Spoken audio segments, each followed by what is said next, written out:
안녕하세요. 고전 읽는 별선생입니다. 쉽게 읽는 고전. 오늘은 똥통에 빠진 선비 이야기. 조선시대 실학자인 연암 박지원의 소설 호질에 대해서 살펴봅니다. 옛날 어느 고을에 북곽선생이라는 학자가 살았습니다. 벼슬도 멀리한 채 학문에만 전념하여 학식과 덕망을 존경하는 사람이 많았습니다. 같은 마을에는 독리자라고 하는 과부가 살았습니다.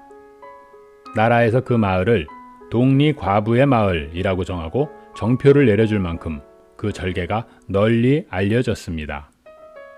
그런데 사실 독리자에게는 아버지가 다른 5명의 아들이 있었습니다. 어느 날 독리자의 방에서 낯선 소리가 나기에 아들들이 몰래 살펴보니 방 안에 북곽선생과 어머니가 함께 있었습니다.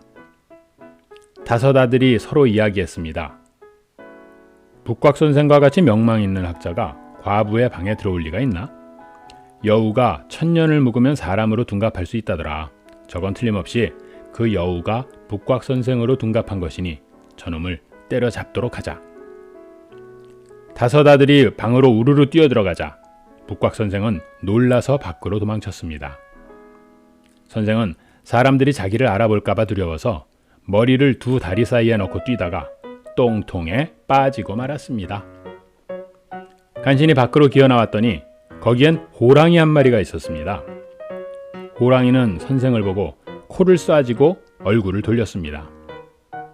선생은 겁에 질려서 호랑이 앞으로 기어가서 3번 절하고 꿇어앉아서 말합니다. 호랑이님의 덕은 지극하십니다. 대인은 그 변화를 본받고 제왕은 걸음을 배우며 자식들은 효성을 본받고 장수는 위엄을 얻으며 비바람에 조화를 부리시니 천한 백성이 감히 발밑에 엎드리옵니다.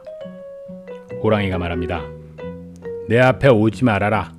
양반은 아첨꾼이라더니 과연 그렇구나. 그리고 호랑이는 더러운 선비라고 탄식하며 인간이 얼마나 이기적이고 자기 합리적인 존재인지에 대해서 일장 연설을 합니다. 북곽선생이 꼼짝도 못하고 머리를 조아리고 있다가 날이 훤히 밝았습니다. 둘러보니 호랑이는 온데간데 없었습니다. 그때 밭갈러 온 농부가 선생을 알아보고 이른 새벽에 무엇을 하느냐고 물었습니다. 선생은 거드름을 피우면서 말하죠. 예, 성현의 말씀을 들어 하늘에 기도를 하고 있었다네. 18세기 실학자인 연암 박지원의 소설 호질의 내용입니다. 이 소설에 등장하는 북곽선생은 이중적이고 위선적인 인간의 전형입니다. 겉으로는 도덕군자로 행세하지만 실제의 삶은 타락하고 허세로 가득한 양반계층의 모습을 보여줍니다. 그런데 조선시대나 지금이나 사람들 모습은 참 비슷한 것 같네요. 지금도 북곽선생 닮은이들은 우리 주변에 무척 많죠. 사회 고위층 인사 중에는 더 그렇습니다. 그들이 비리를 저지르고 반윤리적 행동을 하는 이야기들은 이제 새삼스러운 일도 아니죠.